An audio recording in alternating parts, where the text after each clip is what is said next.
On today's episode, I'm going to tell you why I decided to go with this iPad Pro 12.9 inch over this. Stay tuned.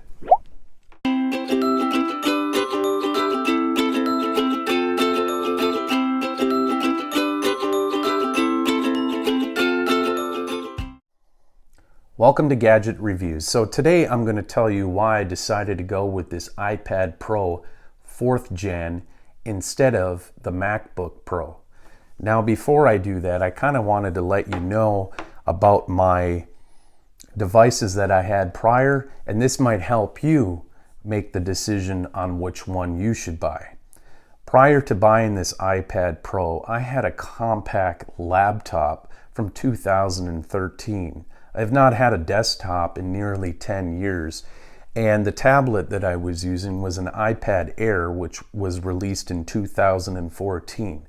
So as you can see, it was time for me to upgrade. Other than my cell phones, I really wasn't keeping up to date on my devices. So when I decided that it was time to upgrade, I wanted to weigh out the pros and the cons of a MacBook Pro versus the iPad Pro. I wanted to stay within the Apple system because I have been familiar with it and have been using their products for nearly a decade. When I decided on the iPad Pro, there was multiple factors.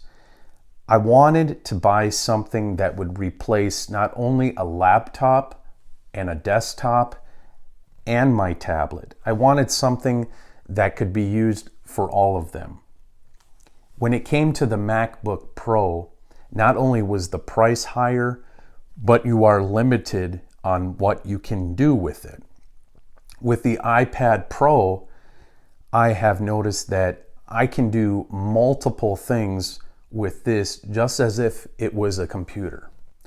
And I'll explain that in detail in just a little bit. Now, the reason why I went with this 12.9 inch instead of the 11 inch is because I wanted as much screen real estate as possible.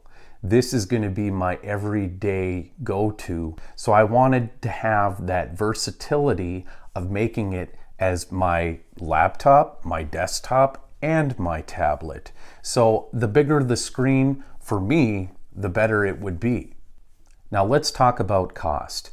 The iPad Pro 4th gen 12.9 inch starts at $999, which is still cheaper than the MacBook Pro. I upped the memory to 256 gigs for an extra $90 on Amazon for a total of $1,089. Now there is some add-ons that I also did get, and one of them was the Magic Keyboard as well as the Apple Pencil, which did put my total up around $1,500. So when I was deciding if I wanted to buy this or buy a MacBook Pro, when I started looking at the specs at around $1,500 for a MacBook Pro, there's not as much performance that you can get. For what I wanted with the MacBook Pro, I would have had to have spent over $2,000. Now, the other thing I wanted to mention, and was one of the big factors on top of the cost, was the versatility. Yes, I have the option of making this just a tablet, or using the Magic Keyboard to make it a laptop, or putting it on a stand and using a Bluetooth keyboard and mouse and making it more of like a desktop. But there's other factors that I also thought of when making my decision. Portability. For me, it's very easy for me to carry this around. I can take it wherever I want to go. Yes, you can take a laptop with you also, but I can use this for multiple positions. If I want to lay in bed and watch Netflix, I can hold this in my hand, or I can put it on a stand, or I can put it on my Magic Keyboard. Another reason for this was the camera. The camera on this is just as good as the iPhone 11. I still personally have the iPhone XS Max, but it now offers the wide angle lens, and you can shoot video in 4K as well as taking photos. The front-facing camera on this is much better than the MacBook, and I also from time to time have to use the Zoom app for my son's school. You can also use this iPad to hook up your gaming controllers, such as our PlayStation 4 controller. I also like using this to hook up to my Bluetooth speaker, especially if I have company over and we're out on the deck and want to listen to music. If I'm going to be traveling, I put this in a carrying case, and then if I'm on an airplane, I can take this out and enjoy viewing this on a very small, compact device. And I can take phone calls and text messaging all through this device as well. So I like that there's so many options available through this iPad. Now, speaking of video editing, for the purpose that I need, this works just fine. Is it going to be blazing fast as it would be for your higher end MacBook Pros or even a desktop? No.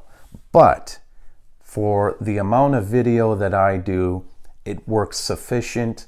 I'm not having to wait endless time trying to get my videos loaded.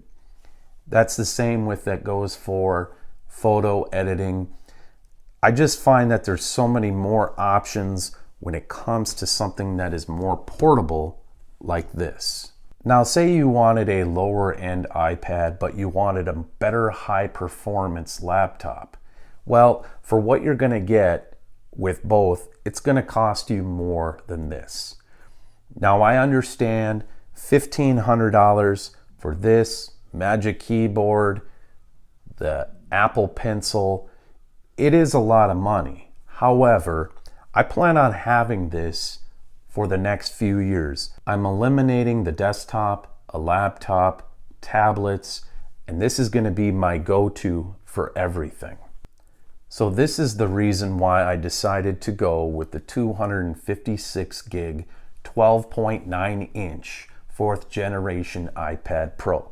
Now, I'm not saying everybody's situation is going to be the same as mine, but I do think that a lot of people fall into this category. Most of us are not doing heavy video editing or photo editing.